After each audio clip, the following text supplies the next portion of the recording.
Kamusta sa lahat? Sa video na ito, ipapakita ko kung paano gumawa ng isang kapaki-pakinabang na aparato na makakatulong kapag nawawalan ng kuryente. Unang, kailangan natin ng AVR mula GEA, kasunod ang relay para sa kontrol ng voltahe. Gumagawa ako ng ganitong aparato kapag may order. Kung kailangan nyo, mag-comment or message sa akin sa Telegram. Kailangan natin ng automatic circuit breaker, dalawang signal na ilaw, berde at pula, at plug at saksakan na gamit sa extension cord para sa pagkabit. Nalagay natin lahat ito sa box na may 8 module. Sa video, ipinapakita ko kung paano gawin ang device na ito. Kung nahihirapan kayo, pwede kayong umorder sa akin, nangyari na. Tanggalin natin ang 2 tornilyo at alisin ang takip. Pagkatapos ay kailangan mag-drill ng 3 butas na may diameter na 20 mm sa kahon. Sa ibaba, gagawa tayo ng 2 butas at isa sa itaas.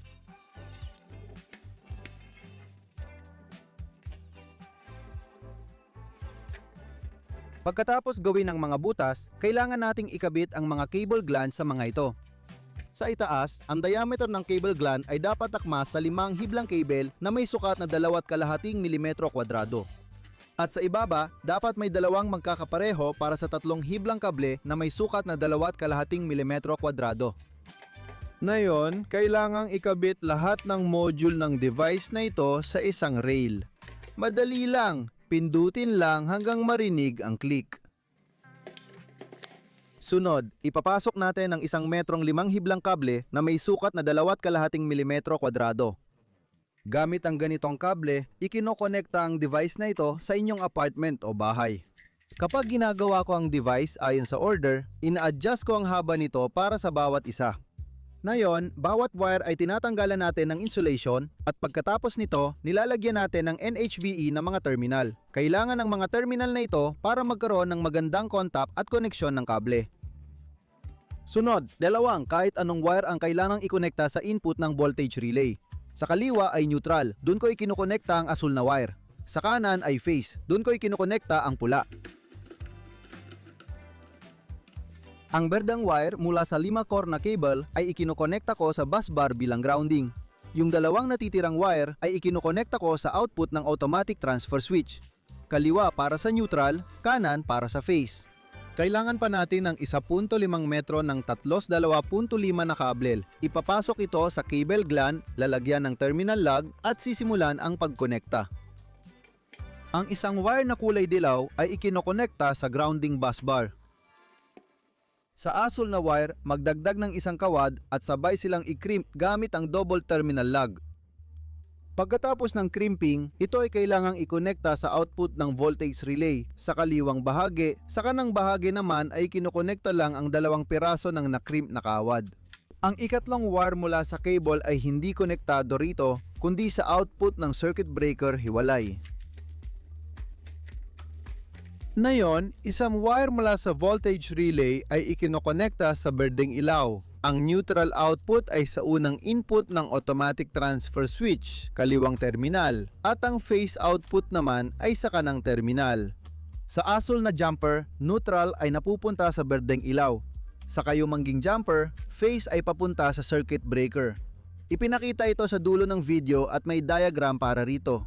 Sa kabilang dulo ng kable, ikinokonekta ang saksakan.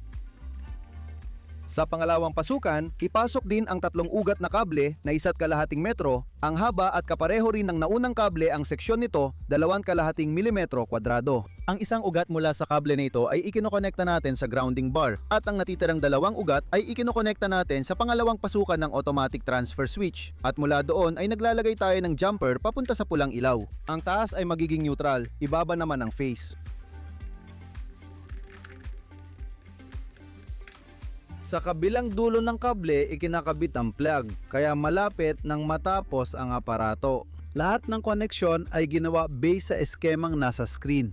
Nilagyan ko ng label ang bawat module sa takip para malinaw ang gamit ng bawat isa. Kaya kung sino mga umorder nito, madali niya itong makokonekta sa apartment niya. Sa dulo ng kable, may mga sticker na input at output at sa saksakan nakalagay kung alin ang neutral at phase, lahat malinaw ang direksyon. Ngayon, panurin ninyo kung paano gumagana ang aparatong ito. Narito ang isang typical na wiring diagram kung saan mayroong main circuit breaker at isa pang circuit breaker. Pagkatapos ng metro, ikabit ang panel malapit dito. Mula sa circuit breaker, alisin ang kable papunta sa apartment at palitan ng mga kable mula sa panel na may label na input. Kaliwa ang phase, kanan ang neutral. Pagkatapos dito, kailangan maglagay ng isa pang karagdagang circuit breaker malapit dito. Sa input nito, ikabit ang mga kable mula sa panel na may label na output at sa output ng bagong circuit breaker, ikabit ang kable na papunta sa apartment.